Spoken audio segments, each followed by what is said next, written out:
우리 다 함께 자리에서 일어나셔서 사도신경으로 우리의 신앙을 고백함으로 하나님 앞에 주일 예배를 드리겠습니다. 나는 전능하신 아버지 하나님 천지의 창조주를 믿습니다. 나는 그의 유일하신 아들 우리 주 예수 그리스도를 믿습니다.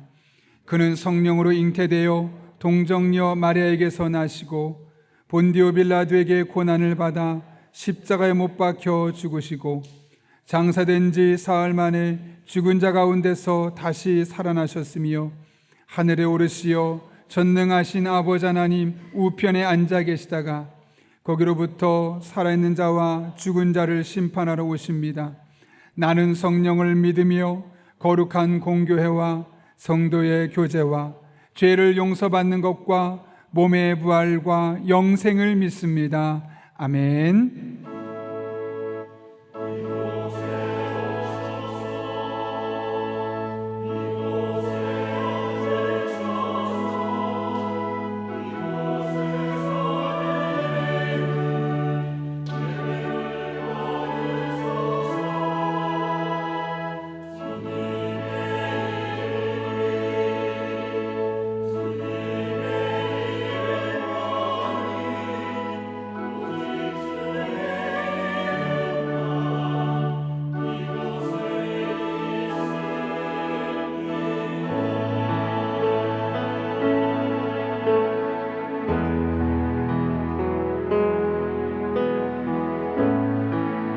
하늘의 문을 여소서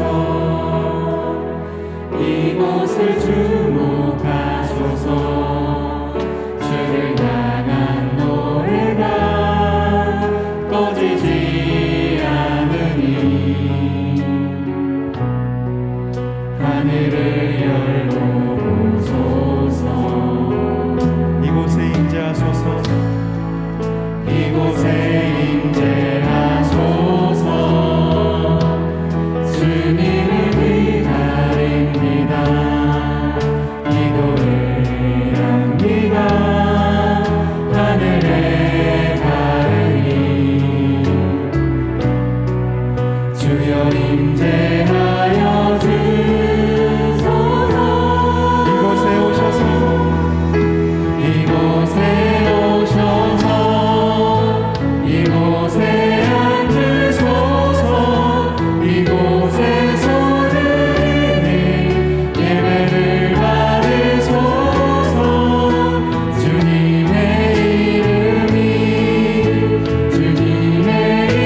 이름만이 오직 주의 이름만 이곳에 있으니 이곳에 오셔서 이곳에 오셔서 이곳에 앉으소서 이곳에서 드리는 예배를 받으소서 주님의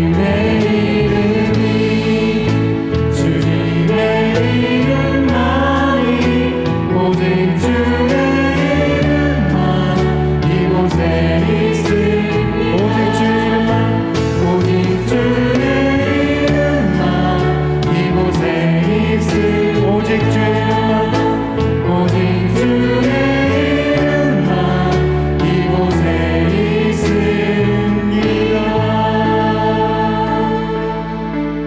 아멘.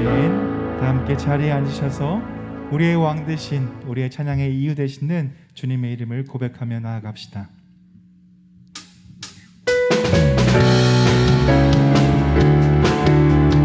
우리의 왕 되신 주님의 이름을 찬양하며 나아갑니다. 다 함께 고백하며 찬양하세 찬양하세 찬양하세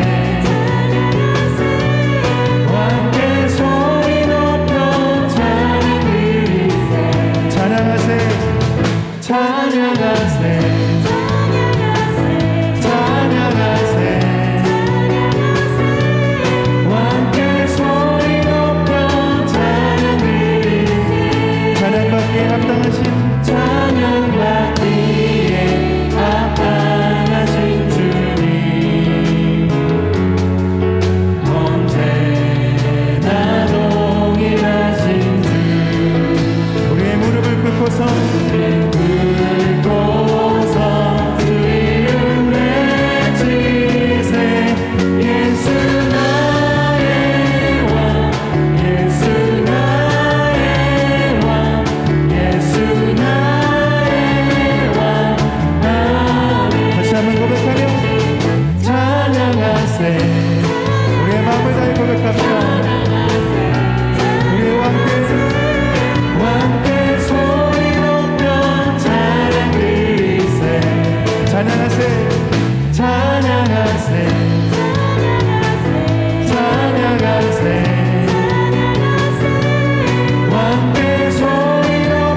우리의 왕 되신 주님의 그 위대하심을 이 시간 고백하며 나아가길 원합니다.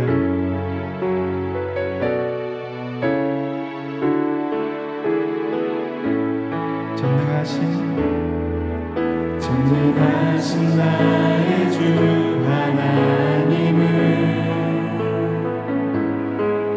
능치 못하실 일 전혀 없네. 우리의 모든 간구도 우리의 모든 생각도 우리의 모든 꿈과 모든 소망도 신실하신 나의 주 하나님은 우리의 모든 괴로움 바꾸십니다. 우리의 모든 괴로움 바꿀 수 있네. 불가능한 일 행하시고 죽은 자를 일으키시니 그를 이길 자 아무도 없네. 주의 말씀 의지하여 깊은 곳에 금을 던져 오늘 그가 놀라운 일을 이루시는 것 보라. 주의 말씀 의지하여 믿음으로 금을 던져 믿는 자에게 능치 못하네. 다시 한번 고백하며 전능하신 나의 주 하나님은 능치 못하실 일 전혀 없네. 우리의 모든 간구도 우리의 모든 간구도 우리의 모든 생각도 우리의 모든 꿈과 모든 소망도 신실하신 나의 주 하나님은 이 시간 믿음으로 고백합시다. 우리의 모든 괴로움 바꿀 수 있네. 불가능한 일 행하시고 죽은 자를 일으키시니 그를 이길 자 아무도 없네. 주의 말씀 의지하여 깊은 곳에 금을 던져 오늘 그가 놀라운 일을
진심으로 고백합시다.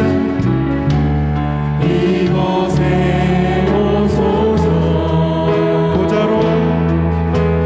보좌로 주여이 우리의 찬양을 받아주소서. 찬양을 받아주소서. 주님을 찬양하오니 주님을 찬양하오니 찬양하오니 주님을 경배하오니 왕이신 예수여 오셔서 자동하사 다스리소서. 주님을 찬양하오니 주님을 찬양하오니 이 시간 우리의 전심으로 고백합니다. 주님을 경배하오니 왕이신 예수여 오셔서 자동하사 우리 마지막으로 고백하며 주님을 찬양하오니 주님을 찬양하오니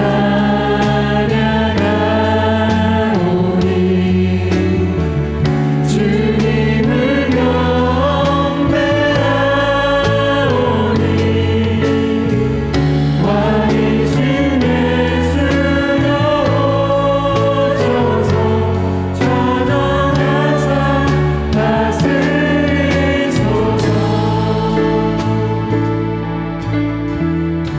주님을 찬양하오니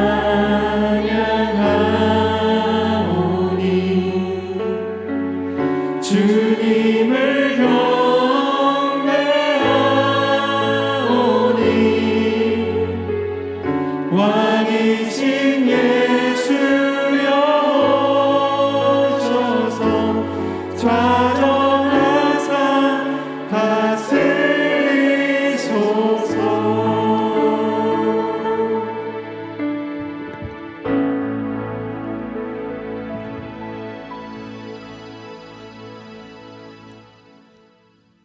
사랑의 하나님 아버지, 주님의 사랑과 은혜에 감사를 드립니다.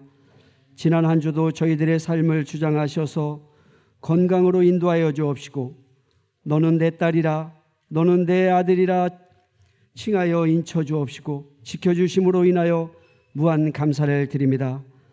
지난 여름 무더위 가운데서도 지켜주옵시고 코로나와 태풍 가운데서도 은혜의 은혜를 더하심으로 오늘 이 자리 복된 예배의 자리에 함께하여 주옵시고 또한 온라인 예배로 함께하심을 감사드립니다. 전국 각지에 원치 않게 수해를 입은 수재민들을 위로하여 주옵시고 하루속히 일상이 회복되게 하옵시며 하나님을 만날 만한 지혜와 기회를 허락하여 주심으로 하늘의 참된 위로가 함께할 수 있도록 인도하여 주시옵소서. 하나님 아버지, 지난 주간에는 설 명절을 맞아서 온 성도들이 형제 자매들 일가 친척들과 함께 교제하며 정을 나누게 하옵시고 특별히 믿는 저희들로서 흩어진 하나님의 사람들 디아스포라가 되어 모인 곳에서 하나님을 예배하며 하나님을 널리 전파하게 하심을 감사드립니다. 기도하옵기는 우리의 형제 자매들 일가 친척들을 먼저 구원에 이르게 하는 데 있어서 우리들로 영적인 선한 영향력을 끼치게 하심으로 말미암아 가까운 우리들의 가족부터 구원하는 축복을 허락하여 주시옵소서.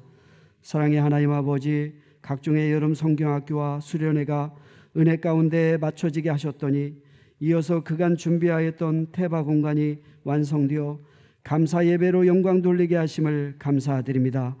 하나님의 섭리 속에 작은 갈대 상자의 모세를 향한 하나님의 계획이 있으셨듯이 우리 태바 공간을 통하여 우리 교회 특별히 젊은 청년들과 어린 학생들을 향한 하나님의 계획이 태바 공간을 통하여 장차 아름다운 열매들로 맺혀질 수 있도록 은혜의 은혜를 더하여 주시옵소서. 하나님 아버지, 다음 주부터 있어지는 가을 전교인 특별 새벽기도회를 저희들이 준비하고 기도하고 있습니다. 말씀을 사모하며 기다리는 온 성도들에게 필요 적절한 말씀으로 만나 주옵시고 근본 새벽 기도회를 통하여 이 세상을 어떻게 이겨나갈 것인지 하나님께 지혜를 구하는 값진 시간들로 인도하여 주시옵소서. 열심으로 참여할 믿음도 허락하여 주옵시고 건강도 모든 여건도 우리 주님께서 허락하여 주실 줄 믿습니다. 인도하시는 담임 목사님을 굳건하게 주의 오른팔로 붙드셔서 능력 있는 말씀이 선포되게 하옵시므로 우리들의 삶 전체를 재점검하는 커다란 계기가 되어질 수 있도록 은혜를 더하여 주시옵소서. 인도하실 때 곤비치 않도록 지켜주셔서 힘있게 말씀을 전파하실 수 있도록 건강함으로 인도하여 주시옵소서. 사랑의 하나님 아버지, 우리 교회 성도님들 영적 육적인 아픔으로 고통 중에 있는 지체들이 많이 있습니다. 불쌍히 여기시고 긍휼을 베풀어 주셔서 아픔에서 병마에서 자유함을 얻을 수 있도록 주의 피 묻은 오른손을 얹어 치료하여 주시옵소서.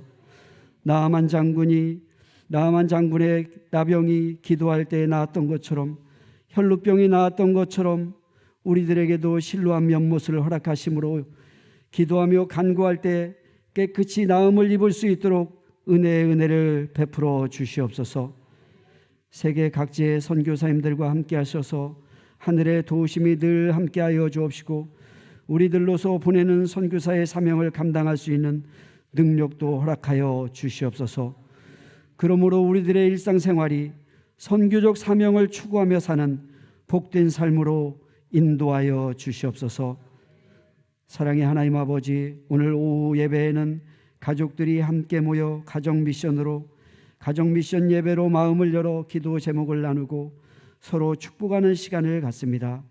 인도하시는 인도자 성도님들에게 은혜롭게 인도하실 수 있도록 지혜를 허락하여 주시옵소서.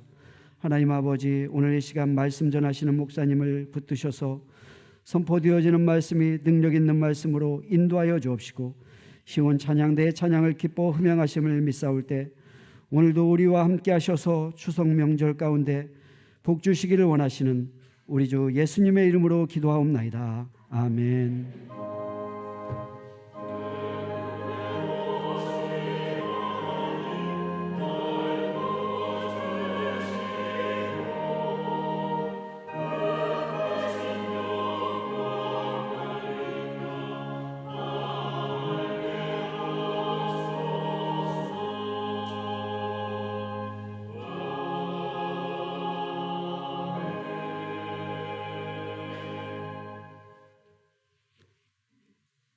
오늘 우리에게 주시는 하나님의 말씀은 요한복음 5장 1절에서 9절까지 말씀입니다. 요한복음 5장 1절에서 9절까지의 말씀 신약 149쪽에 있습니다. 하나님의 말씀을 봉독하겠습니다. 그 후에 유대인의 명절이 되어 예수께서 예루살렘에 올라가시니라. 예루살렘에 있는 양문 곁에 히브리 말로 베데스다라 하는 못이 있는데 거기 행각 5이 있고 그 안에 많은 병자, 맹인, 다리 저는 사람, 혈기 마른 사람들이 누워 물의 움직임을 기다리니 이는 천사가 가끔 못에 내려와 물을 움직이게 하는데 움직인 후에 먼저 들어가는 자는 어떤 병에 걸리든지 낫게 되밀어라.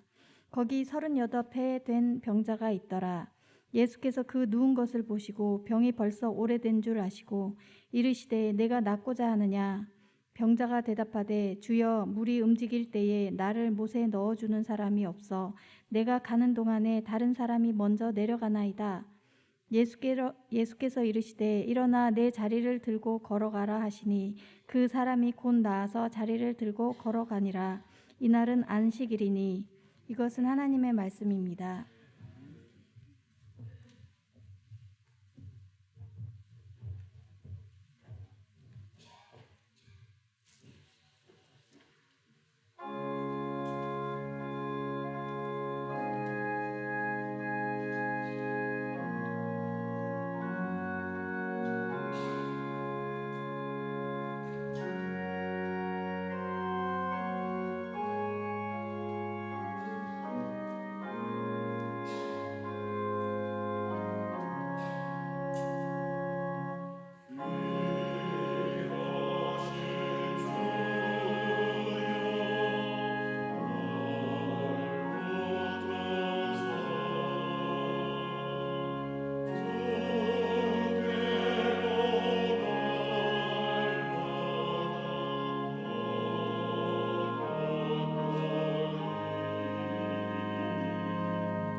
네, 여러분 영상 보신 것처럼 지난 주간에 찬양 예배까지 끝나고 나서 태바 감사 예배를 드렸습니다.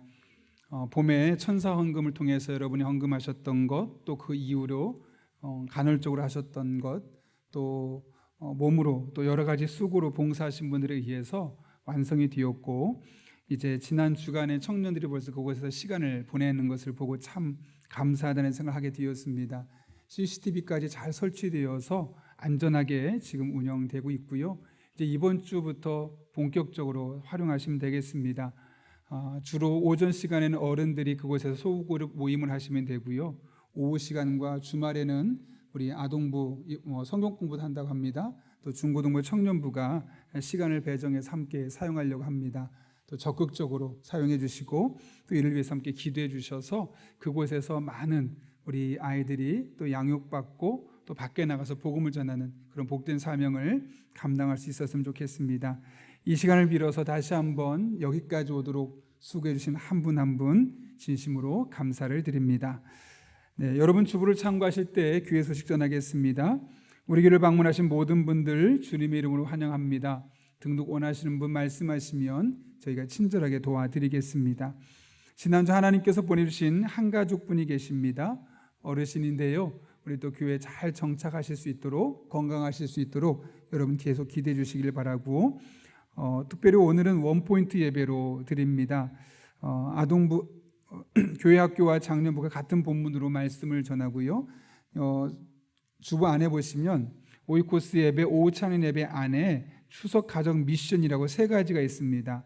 마음 열기, 서로 듣고 싶은 말 하고, 또 말씀을 서로 적용하고 서로를 축복하는 시간. 10분 이내에 끝날 수 있을 것 같은데요, 서로 나누고 축복하는 시간을 갖는 것이 가족 간에 얼마나 중요한지 모릅니다. 부부만 하셔도 좋고 또 자녀가 있으면 함께하면 더 좋을 것 같습니다.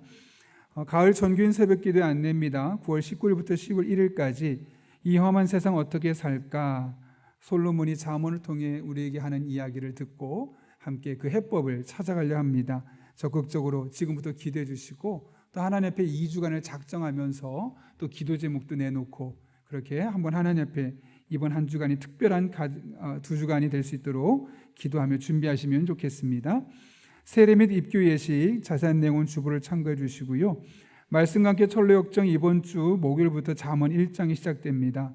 홈페이지 게시판을 보시거나 여러분 안내 문자를 보시면 잠언 개론서를 볼 수 있게 되는데, 서론을 보고 한 것과 그냥 하는 것이 느낌이 다릅니다. 꼭 영상을 보시기를 부탁드립니다. 오늘 3부 예배 후에 한가족 통합교육이 있습니다. 항종직 선거 일정 안내입니다. 9월 18일 다음 주부터 10월 2일까지 본격적으로 진행이 되는데요. 오른쪽에 소그룹 사역 현황면에 보시게 되면 항종직 선거를 위한 당부 및 기도 요청이 있습니다. 안내 및 협조 사항으로 6가지가 있고 3가지 기도 제목이 있습니다. 오늘은 다 읽진 않지만 다음 주에는 이제 구체적인 선거의 이야기가 나오기 때문에 하나씩 함께 읽으면서 우리 또 선거를 위해서 함께 동참해 주시기를 부탁드립니다. 교우 소식입니다. 박현성, 김은혜 집사님 가정에 하나님께서 귀한 딸을 주셨습니다. 아이가 건강하고 지혜롭게 자랄 수 있도록, 또 산모 김은혜 집사님 빠른 회복을 경험할 수 있도록 기대해 주시기를 부탁드립니다. 사랑의 성매드는 손길이 있습니다. 박현성, 김은혜 집사님 가정에서 자녀 출산 감사로, 편학보험 집사님 가정에서 자녀 입대 감사로 전량 어려운 이웃들을 돕는 데 사용하도록 하겠습니다. 제가 2주간의 새벽기도 준비를 위해서 기도 주간을 갖도록 하겠습니다. 더 자세한 광고는 주보를 참고해 주시고 우리 함께 기도하고 하나님 말씀 나누겠습니다. 거룩하신 아버지 하나님, 오늘도 우리를 주님 전에 불러주신 은혜 감사합니다. 말씀을 듣는 이 시간 우리의 마음의 문을 활짝 열어 주옵소서. 그래 오늘도 선포되는 말씀이 내게 주시는 말씀으로 들려지는 시간 되게 하여 주시되, 현장에서 예배드리는 분이나 또 온라인으로 예배드리되 또 가정에서 고향에 내려가서 예배드리는 모든 분들, 어떤 장소에서 예배를 드리든 하나님의 임재를 경험하고 살아계신 하나님을 온전히 경험할 수 있는 복된 예배 시간 되게 하여 주옵소서. 예수님의 이름으로 기도하옵나이다. 아멘. 우리 한번 앞뒤 좌우 있는 분에게 이렇게 인사하고 축복합니다. 우리는 영적인 가족입니다. 한번 인사하겠습니다.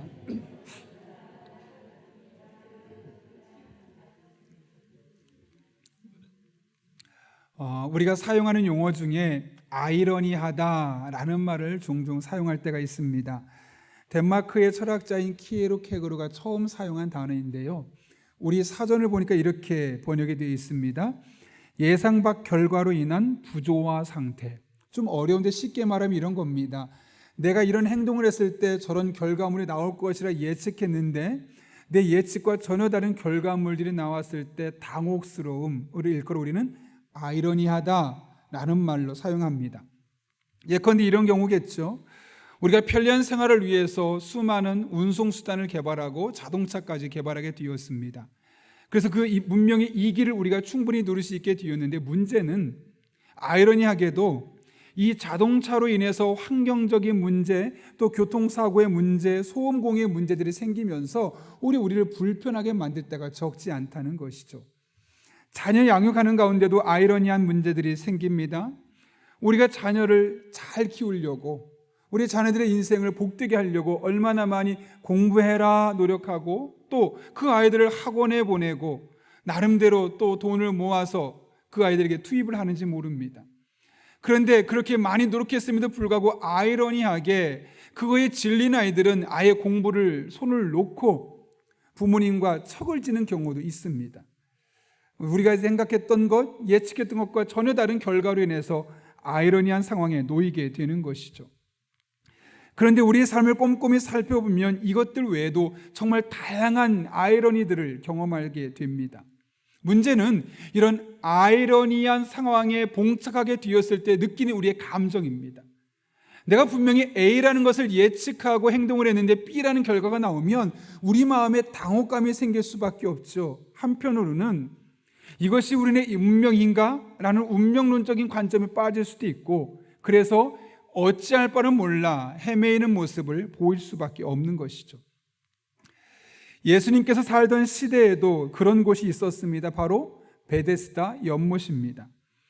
예루살렘 북동쪽에 양의 문이라 불리는 문이 하나 있었는데요. 그 문 근처에 큰 연못이 2개가 있었습니다. 그 중에 하나가 바로 베데스다인데 가로 120m, 세로 60m, 엄청나게 깊고 넓은 연못이었습니다. 이 연못 주변에 많은 사람들이 몰려드는데요. 그 중에는 한 가지 공통점이 있었습니다. 그것은 뭐도 그들이 중병에 걸린 사람이었다는 것이죠. 이에 대해 3절 말씀은 이렇게 말하죠. 그 안에 많은 병자, 다리 저는 사람, 혈기 마른 사람들이 있었다고 합니다. 여기 혈기 마른 사람은 중풍병자를 의미합니다. 그런데 여러분, 이들이 어떤 상태에 있었다고 말합니까? 그 안에 많은 병자, 맹인, 다리 저는 사람, 혈기 마른 사람들이 누워 있었다고 말합니다. 왜 누워 있었겠습니까? 그들이 걸을 수 없을 만큼, 허리를 꼿꼿하게 펴고 설 수 없을 만큼 그들의 몸이 중한 병에 걸려 있었다는 것이죠.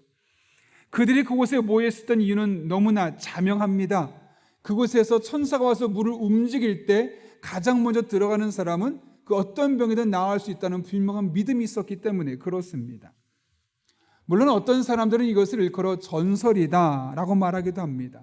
그런데 여러분, 곰곰이 생각해 보시면 그들이 그 자리에 계속 머물러 있다는 것은 무엇이겠습니까? 그 우물에 들어갔던 사람이 나오면서 나았던 적이 있었다는 것이죠. 그걸 보면 그것은 단순한 전설이라고 말할 수 없을 겁니다. 만약 그런 일이 없었다면 그들은 이미 다 자리를 박차고 자신들의 집을 가거나 병원에 가서 고치려고 노력을 했겠죠. 많은 병자들이 그곳에 모여 있었습니다. 그런데 그곳에 아이러니한 일이 일어납니다. 오늘 본문 3절과 4절 말씀인데요. 이렇게 기록되어 있죠. 여러분이 한번 읽어볼까요? 시작. 그 안에 많은 병자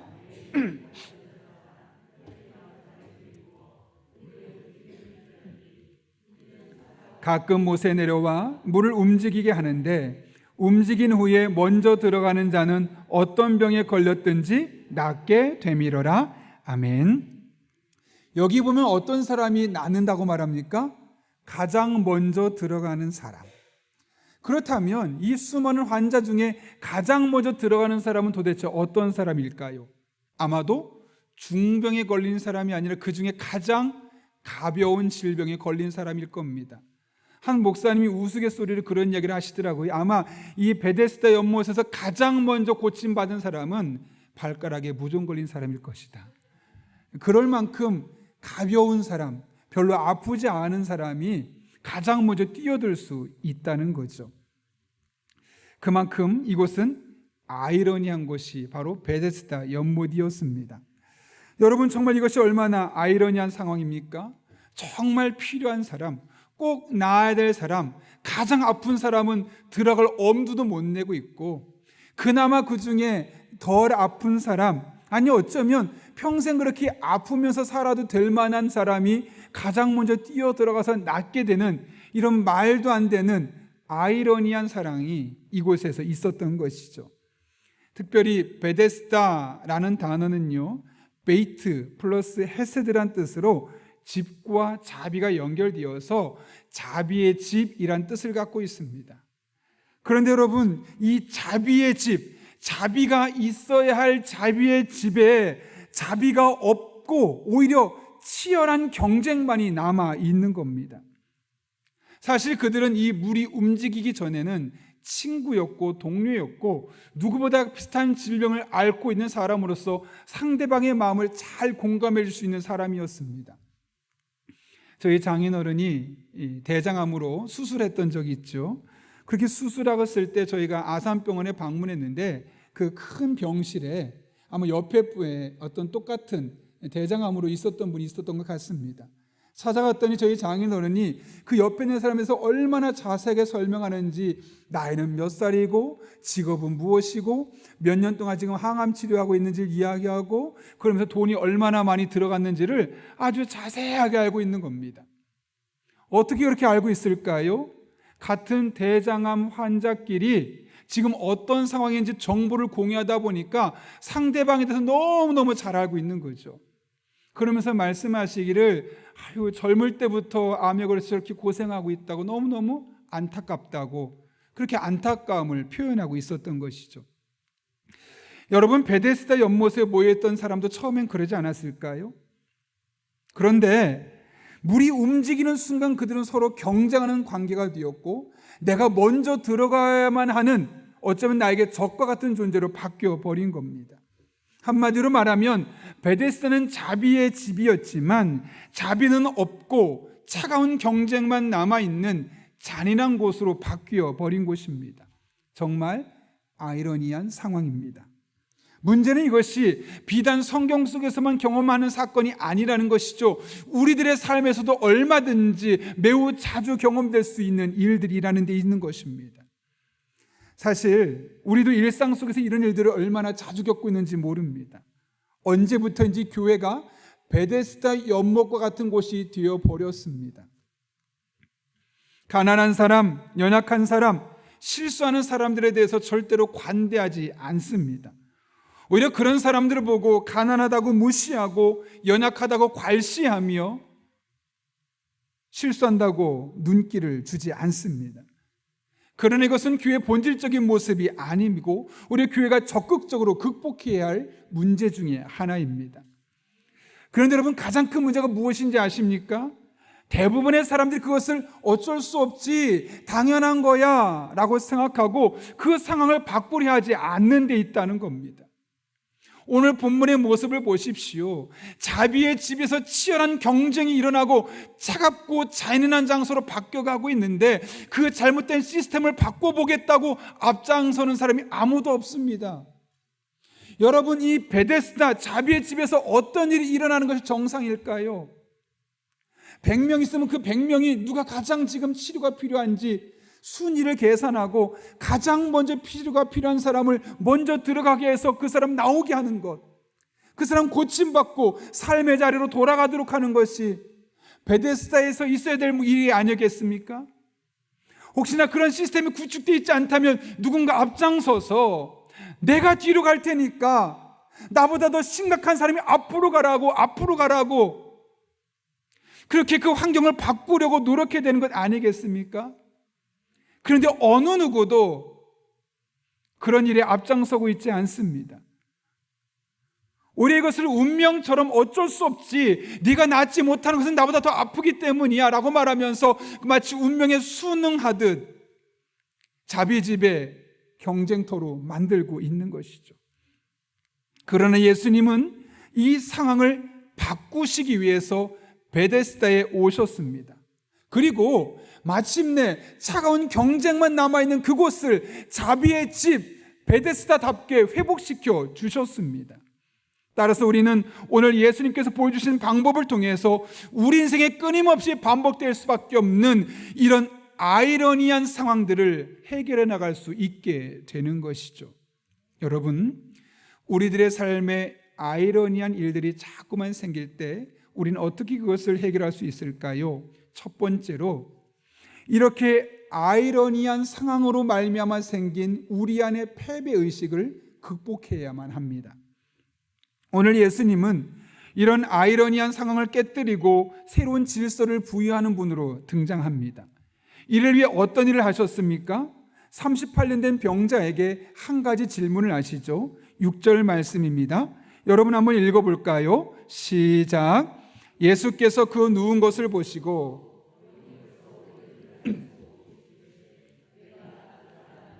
아멘.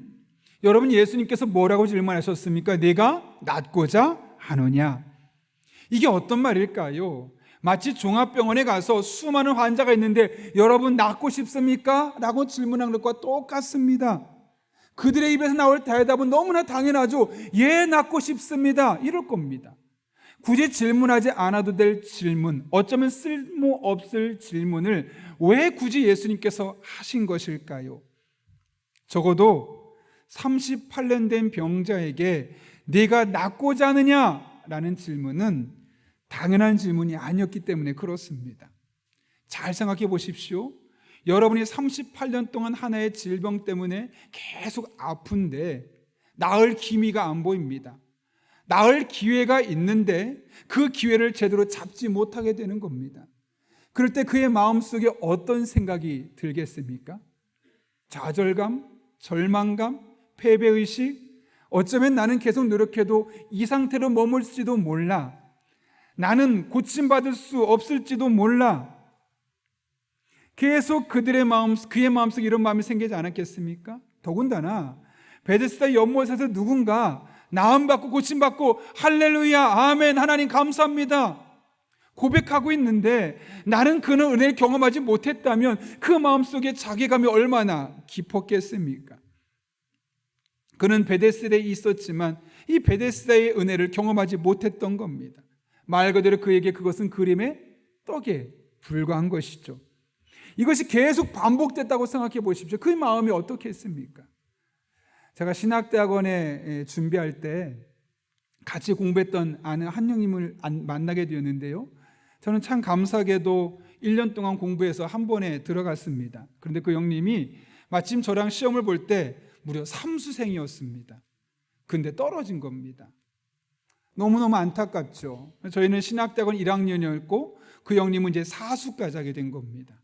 이제 사수를 계속하게 되는데 사수까지 마침 떨어졌습니다. 성경은 오랫동안 공부해서 점수가 나왔는데 영어가 갑자기 2년 전에 탭스로 바뀌면서 그 탭스에 적응하지 못하면서 점수가 나오지 않아서 결국은 떨어질 수밖에 없었던 것이죠. 그 당시에 그 형님이 심각하게 고민했습니다.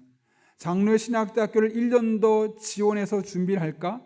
아니면 그냥 이대로 본인의 고향인 부산에 가서 부산 장로의 신학대학교를 갈까? 이 점수면 부산 장로의 신학대학교는 합격할 수 있으니까 거기 갈까? 아니면 장로의 신학대학교를 갈까? 고민을 많이 하게 되었던 겁니다. 저를 비롯해서 같이 공부했던 사람들은 형님 사수까지 했는데 1년만 더 해보라고, 너무 아깝지 않냐고, 성경은 이미 통과됐는데 영어 하나 때문이라면 올 한해 영어만 열심히 하면 될 수 있을 것 같으니까 포기하지 않았으면 좋겠다고. 그 형님 어떻게 했을 것 같습니까?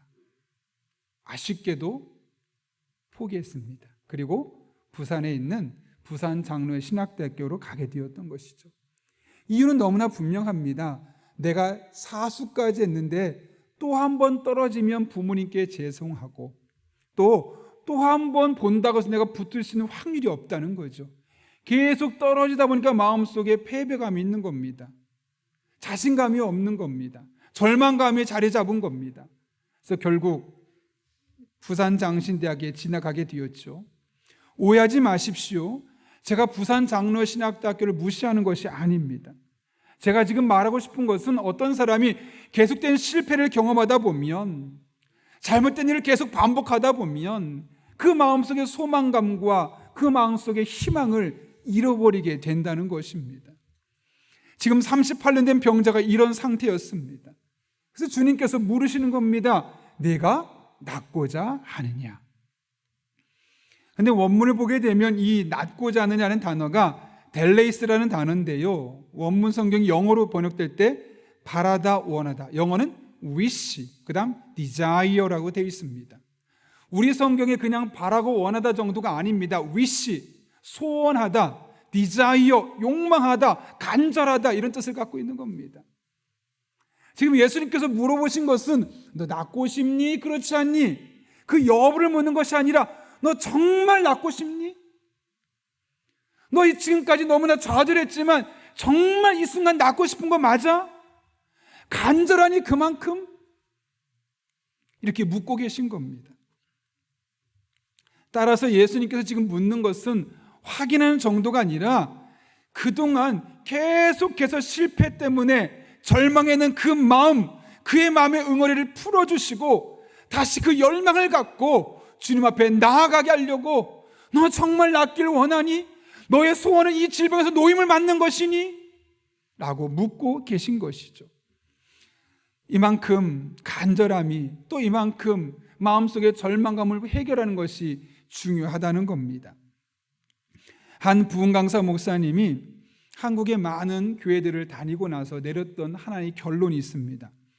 부흥이 안 되는 교회는 신기할 정도로 안 된다, 어렵다, 이런 말들을 많이 쓴다는 겁니다. 그래서 목사님이 이렇게 한번 해보시죠 라고 말하면, 아이고 목사님 그 우리 교회는 어려워요.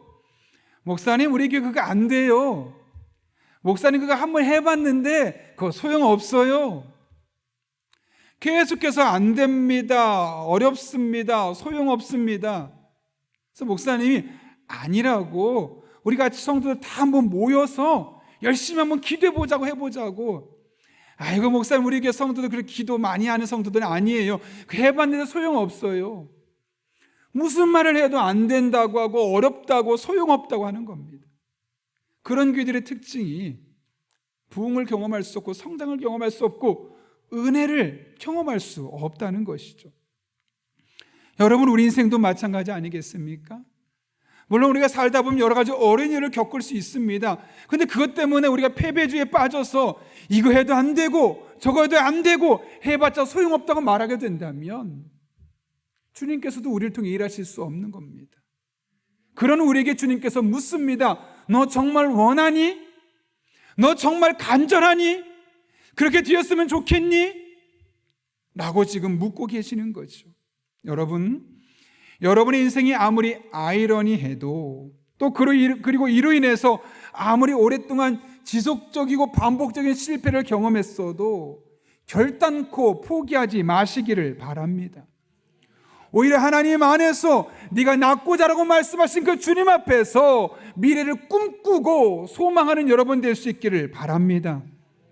우리 안에 하나님의 자비가 경험되려면 먼저 우리 안에 있는 이 패배의식을 다 벗어버려야 합니다. 해도 소용없다는 절망감을 극복해야 합니다.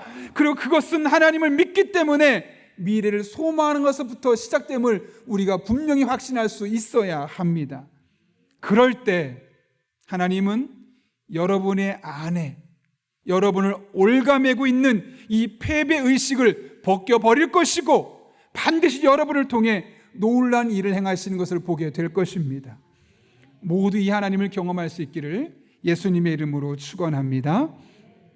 우리 인생의 다양한 아이러니한 상황을 극복하기 위해 우리는 두 번째로 이 모든 일의 근본적인 해결은 예수 그리스도 안에 있음을 우리가 믿어야 합니다. 예수님은 38년 된 병자에게 내가 낫기를 원하느냐라고 물었습니다. 근데 이에 대해서 어떻게 그가 답하던가요? 오늘 본문 7절 말씀입니다. 병자가 대답하되 주여 물이 움직일 때 나를 못에 넣어주는 사람이 없어 내가 가는 동안에 다른 사람이 먼저 내려가나이다. 아멘. 여러분, 38년 된 병자의 핵심이 무엇입니까? 사람이 없다는 겁니다. 나를 도와줄 사람이 없어서 내가 지금 고침받고 있지 못하다는 겁니다. 그런데 여러분, 이 사람의 진짜 문제가 도와줄 사람이 없는 것입니까? 아니죠. 그는 사람만 있으면 나 고침받을 수 있어 라고 생각했지만 예수님의 답은 전혀 다른 곳에 있었습니다. 예수님께서 어떻게 하십니까? 오늘 본문 8절과 9절 말씀 함께 읽겠습니다. 시작. 예수께서 이르시되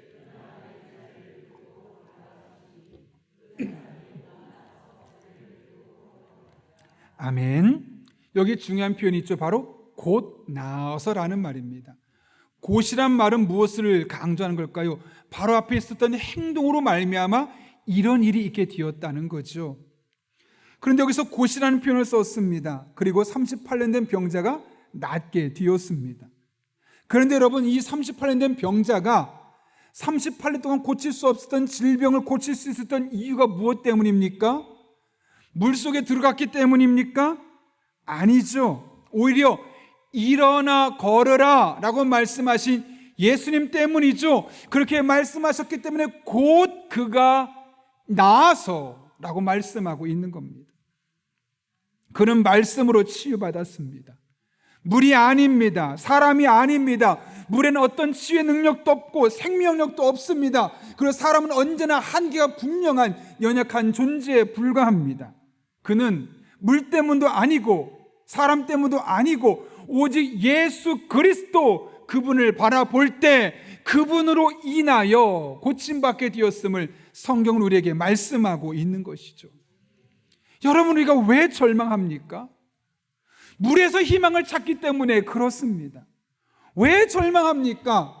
연못에 넣어줄 사람에게서 희망을 발견하려고 하기 때문에 우리가 자꾸 절망하는 겁니다. 문제가 해결되지 않고 계속해서 제자리 걸음할 수밖에 없는 것이죠.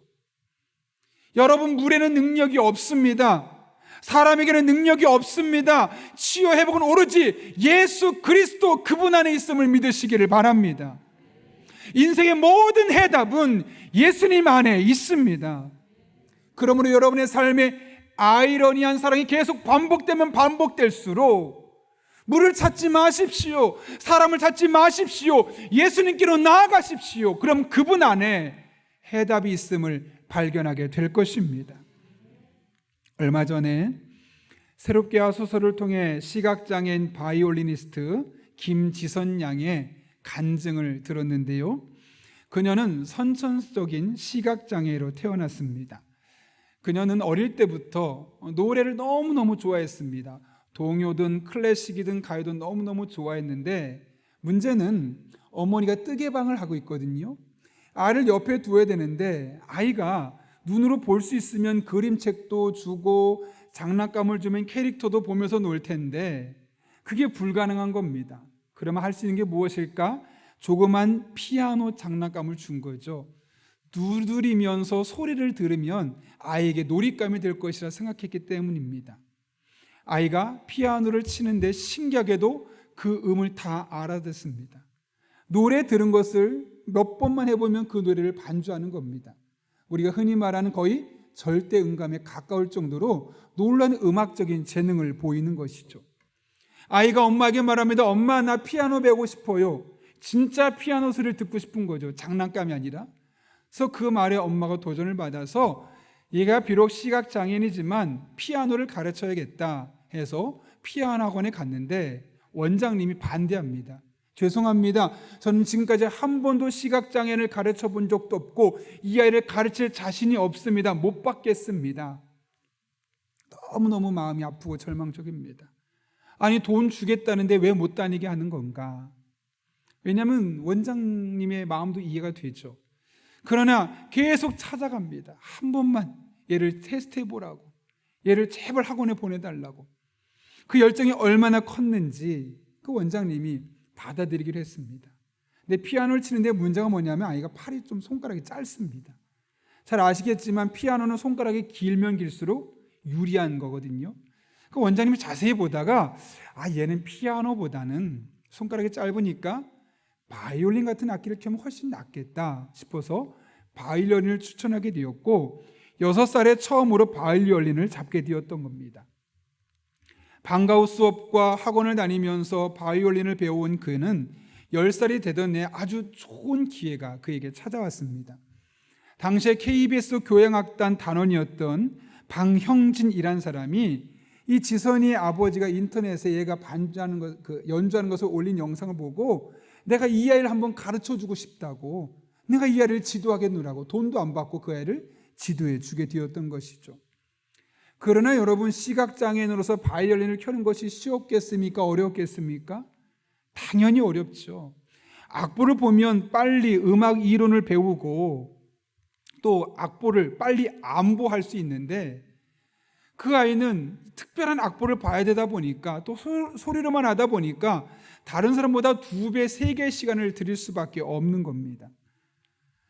결코 쉽지 않았죠. 더군다나 이 바이올린의 현을 볼 수 있으면 눈으로 봐가면서 정확하게 잡을 수 있을 텐데 볼 수가 없으니까 여러 차례 시행착오를 겪을 수밖에 없는 겁니다. 똑같은 시간을 들여서는 다른 아이를 따라갈 수 없습니다. 적어도 2배, 3배를 해야지만 겨우겨우 따라갈 수 있을 만큼 힘겹게 바이올린을 배우다 보니까 그만두고 싶은 겁니다. 너무 지쳤습니다. 슬럼프가 찾아왔습니다. 나 이제 그만하고 이제는 음악과 관련된 모든 사람이 다 싫어지는 겁니다. 원장님도 싫어지고 공짜로 바이올린을 가르쳐주는 선생님도 싫어지는 거죠. 그런 때 중학교 2학년이었는데 목동에 있는 제자교에서 마침 크리스마스 연주회가 있었고 그 크리스마스 연주회에서 연주할 기회가 주어졌는데 일부 순서에 한 목사님이 이제 찬양을 하는 겁니다. 섬김이라는 찬양인데 강찬이라고 많이 들어보셨을 겁니다. 그 이야기를 듣는데 너무너무 이 김지선 양의 마음속에 와닿는 겁니다. 사실 이때까지만 해도 우리 김지선 양이나 부모님이 다 예수님 믿지 않았거든요. 그냥 시각장애인이고 연주를 잘하니까 한번 들어봅시다 해서 오게 되었던 거거든요. 그런데 그 찬양의 가사가 너무너무 그녀의 마음속을 울리는 거죠. 이런 가사입니다. 하늘의 영광을 다 버리고 낮은 이곳에 내려오신 주, 죽기까지 나를 사랑하신 그 사랑 얼마나 큰지, 우리가 높아지면 그가 낮추시리, 우리가 낮아지면 그가 높이시리, 하나님이 원하시는 세상으로 나 자신을 낮추는 섬김으로. 이 가사를 들으면서 그래? 하나님이 하늘에 계신 분이신데 그 영광을 다 버리고 낮은 이곳에 오실 만큼 또 죽기까지 나를 사랑하셨다고? 하나님이 정말 나를 그렇게 사랑하셨다면 나도 그 하나님을 사랑해 볼까? 문득 그런 마음이 들기 시작했고 그날 그녀가 예수님을 인격적으로 만나게 되었던 겁니다. 그리고 나서 그녀의 삶이 전환점을 맞이하게 되죠. 그때부터 그녀의 삶을 보면서 감사하기 시작한 겁니다. 신기하게도 여전히 눈은 뜰 수 없습니다. 그럼에도 불구하고 이런 장애인이라는 상황을 갖고 있음에도 불구하고 내가 여기까지 올 수 있었던 모든 것이 하나님의 은혜이구나. 장애라는 그런 부정적인 관점으로 자신의 삶을 보는 것이 아니라 장애가 있음에도 불구하고 여기까지 인도하신 하나님의 은혜 관점으로 보니까 똑같은 상황에 달라 보이기 시작하는 겁니다. 그녀의 삶에 놀라운 변화들이 일어나기 시작합니다. 그녀의 가정 형편으로는 유학을 꿈도 꿀 수 없었는데 한예종에 합격했을 뿐만 아니라 한예종에 졸업하면서 미국 맨하튼에 있는 음악대학원에 시각장애인으로서 최초로 입학하는 놀라운 은혜를 그가 경험하게 되는 것이죠. 그녀는 내가 바이올리니스트로서 성공하기보다는 내 삶으로 하나님의 은혜를 연주하고 싶다, 찬양하고 싶다, 이것이 그녀의 삶의 목적입니다. 그러면서 말하기를 저는 장애를 극복했다라는 말을 저에게 쓰는 것을 싫어합니다. 왜냐하면 장애를 극복했다는 것은 장애를 없앴다는 것과 마찬가지고 저에게는 시각장애인이 눈을 뜨게 되었다는 것과 마찬가지인데 저는 여전히 앞을 볼 수 없는데 왜 장애를 극복했다는 말을 씁니까? 아니, 저는 장애를 극복하지 않고 여전히 장애인임에도 불구하고 지금 이 시간이 너무 행복하고 지금 이 상황이 너무나 만족스럽습니다 라고 고백하게 되는 것이죠. 예수님을 온전하게 경험하지 못했다면, 예수 그리스도 안에 진정한 답이 있음을 그가 경험하지 못했다면 감히 할 수 없는 믿음의 고백이고 간증입니다. 그런데 여러분, 이것은 우리 인생도 마찬가지입니다. 우리들의 삶에 원치 않는 상황이 초래될 수 있습니다. 그리고 아무리 원해도 내가 그 상황을 바꿀 수 없는 상황에 놓이게 될 수도 있습니다. 그러나 여러분, 그렇다고 포기하지 마십시오. 그럴수록 더욱 주님을 의지하십시오. 그러면 주님께서, 모든 문제 해결자 되신 주님께서 여러분의 문제를 해결하여 주실 것입니다. 만약 그렇지 않다면 오늘 그 김지선 양이 하셨던 것처럼 여러분에게 주어진 그 상황에 만족하는 그런 만족스러운 마음을 주실 것입니다. 그리고 하나님 안에 진정한 답이 있음을 깨닫고 늘 그분 붙들고 그분 안에 살아갈 수 있는 믿음의 용기를 여러분에게 허락해 주실 것입니다. 바라기는 여러분 한 분 한 분에게도 이런 은혜가 날마다 순간마다 경험될 수 있기를 예수님의 이름으로 축원합니다. 우리 함께 기도하겠습니다. 이 시간 기도할 때 오늘 말씀을 붙들고 기도합니다. 우리들의 삶에 예기치 않은, 원치 않는 아이러니한 상황이 다가올 수밖에 없습니다. 그럴 때 우리가 하나님을 붙들 수 있게 달라고, 지속적으로 어려운 상황으로 말미암아 낙심하고 절망했던 그 패배주의를 극복할 수 있게 해주시고, 모든 일의 문제 해결자가 되시는 예수 그리스도, 그분을 붙들고 그분을 의지할 수 있게 달라고, 또 그분으로 말미암아 우리 인생의 모든 답을 온전히 경험할 수 있게 달라고, 우리 시간 한 1분 정도지만 하나님의 은혜를 삼아하며 간절한 마음을 함께 기도하겠습니다. 거룩하신 아버지 하나님, 오늘도 우리를 주님 전에 불러주시고 하나님을 예배하게 하신 은혜 진심으로 감사를 드립니다. 하나님의 말씀을 듣는 이 시간 우리의 마음의 문을 활짝 열어주시고 오늘 주신 말씀이 내게 주신 말씀을 들려주는 복된 시간 되게 하여 주옵소서. 우리의 삶에 원치 않는 아이러니한 상황이 다가올 때 하나님 아버지, 낙심하지 않게 하시고 쓰러지지 않게 하시고 절망해서 좌절하지 않게 도와주시고, 우리 인생의 모든 해답이 되시는 예수 그리스도, 그분을 붙들고 그분을 의지하고 그분 안에서 우리에게 주신 일상의 삶을 만족하며 살아갈 수 있는 하나님의 사람들 되게 하여 주옵소서. 그리하여서 하나님이 해결해 주시는 은혜를 경험하게 도와주시고, 그것이 아니라면 주어진 일상 속에서 우리 하나님 앞에 영광 돌릴 수 있는 믿음의 사람들로 살아갈 수 있도록 주님 은총 더하여 주옵소서. 하나님만 바라봅니다. 의지합니다. 신실하신 하나님, 살아계신 하나님, 우리 성도들에게 능력으로 역사해 주셔서 이 하나님의 임재를 우리 입술로 고백하고 간증할 수 있도록 주님 역사하여 주옵소서. 살아계신 아버지 하나님, 오늘도 우리 성도들 현장에서 또 온라인으로 또 고향에 내려가서 예배드리고 있는 많은 성도들이 있습니다. 이 시간 하나님께서 친히 함께 해주시되 우리들의 삶에 원치 않는 아이러니한 일들로 말미암아 고통 속에 있는 성도들에게 친히 함께 해주시길 원합니다. 그들의 마음속에 있는 패배주의, 절망감, 낙심한 마음에서 일어설 수 있도록 주님 은혜를 더하여 주옵소서. 무엇보다 우리의 모든 인생의 문제 해결자 되시는 주님을 만날 수 있도록 주님께서 강권적으로 역사해 주셔서 38년 된 병자가 만났던 하나님 만나게 하여 주옵소서. 그것이 아니라면 김지선 양이 만났던 하나님을 우리도 동일하게 만나게 하여 주셔서 어떤 상황에든지 하나님께 감사하며 하나님의 은혜를 찬송하며 살아갈 수 있는 하나님의 사람들 되게 하여 주옵소서. 예수님의 이름으로 기도하옵나이다. 아멘. 우리 이 시간 찬송가 91장을 부르실 때 마지막 절에 일어서서 봉헌하시겠습니다.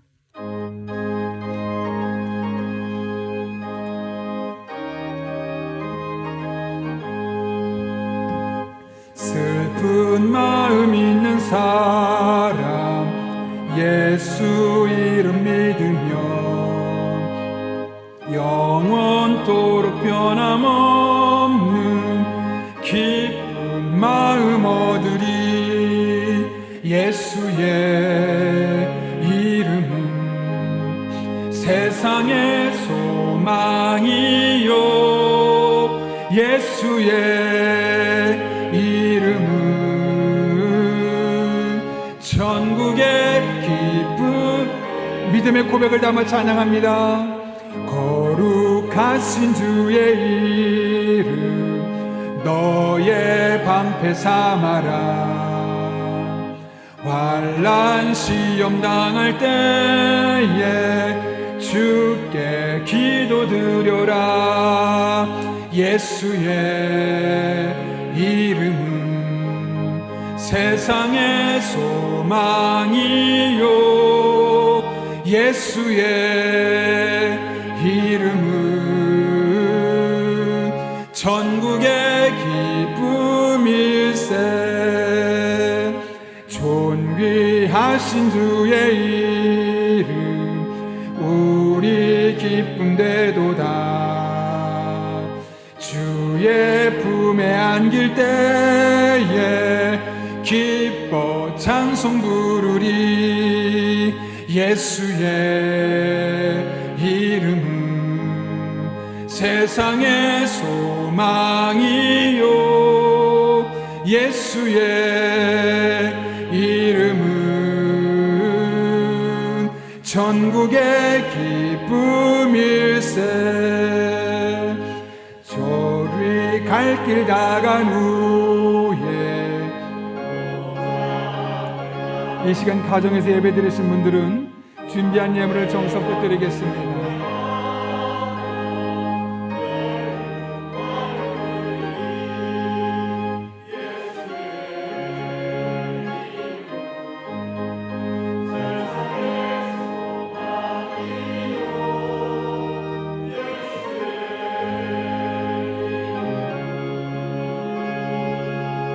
전국의 기쁨일세. 거룩하신 아버지 하나님, 예기하지 않은 일로 아이러니한 일들로 우리의 삶의 슬픔의 흔적이 가득할 때 우리를 그대로 방치하지 아니하시고 예수 이름을 붙들고 나아갈 때 예수님이 우리 인생의 소망이 되시고 천국의 기쁨임을 우리의 삶을 통해 깨닫게 하시는 은혜 진심으로 감사를 드립니다. 지난 한 주도 이 하나님의 은혜로 말미암아 우리가 버틸 수 있었고 오늘 이렇게 주님 앞에 나올 수 있었음에 너무나 감사하여 오늘 빈손으로 나오지 아니하고 우리의 신앙의 고백과 사랑의 마음을 담아 하나님 앞에 예물들을 드립니다. 모든 것이 주님의 것입니다라는 믿음의 고백으로 11조를 우리의 삶에 베푸신 삶의 흔적들을 돌아보며 감사 예물을 건축헌금, 선교헌금, 사회봉사헌금, 구역헌금과 월세금, 일천번제로 하나님 앞에 올려드립니다. 이 모든 예물 기쁘게 받아주시옵고 우리 성도 한 분 한 분의 삶 가운데 더 귀하고 복된 것으로 갚아주신 은혜 한 주간 되게 하여 주옵소서. 우리 성도들의 피와 땀과 눈물이 배어있는 예물들이 오니 단 한 푼 덧으로 쓰여지지 않게 해주시옵고 오롯이 하나님 영광만을 위해 쓰여질 수 있도록 우리에게 영적인 지혜와 분별력을 더하여 주옵소서. 우리 성도님들을 축복하며 기도합니다. 때를 따라 돕는 은혜가 필요하오니 힘 주시고 능력 주시고 지혜 주시고 만남의 복을 허락하여 주옵소서. 무엇보다 늘 성령으로 충만케 하여 주셔서 마땅히 빌 바를 알게 하시고 그렇게 기도할 때 모든 것 합력해 선을 이루시는 하나님의 풍성한 은혜를 경험하게 하여 주옵소서. 함께할 줄로 믿사오며 예수님의 이름으로 기도하옵나이다. 아멘. 우리 함께 파송의 찬양 부르시고 축담으로 오늘 예배를 마치도록 하겠습니다.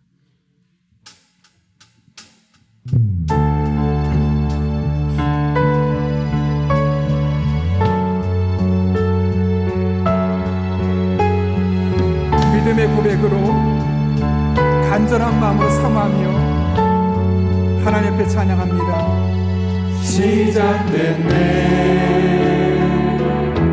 우리 주님의 능력이 나의 삶을 다스리고 새롭게 하네. 영적으로 자유하십시오. 자유하네. 아멘. 죄와 사망으로부터 나의 삶은 변하고나 충만하네. 은혜로다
지금은 변함없고 신실하신 우리 주 예수 그리스도의 은혜와 하나님 아버지의 사랑하심과 성령님의 역사하심이 오늘 주신 말씀을 내게 주신 말씀으로 받고 우리가 원치 않는 상황에서 아이러니한 일들이 자꾸만 일어날 때 패배주의와 낙심한 마음을 벗어버리고 예수 그리스도 안에 모든 답이 있음을 기억하며 예수님 붙들고 믿음의 삶을 살기로 결단하는 이 자리에 머리 숙인 한 영혼 위에 그들의 삶의 자리, 우리 교회와 나라와 민족, 북한 땅과 온 세계 열방 가운데 이제부터 영원토록 함께 하시옵기를 간절히 축원하옵나이다.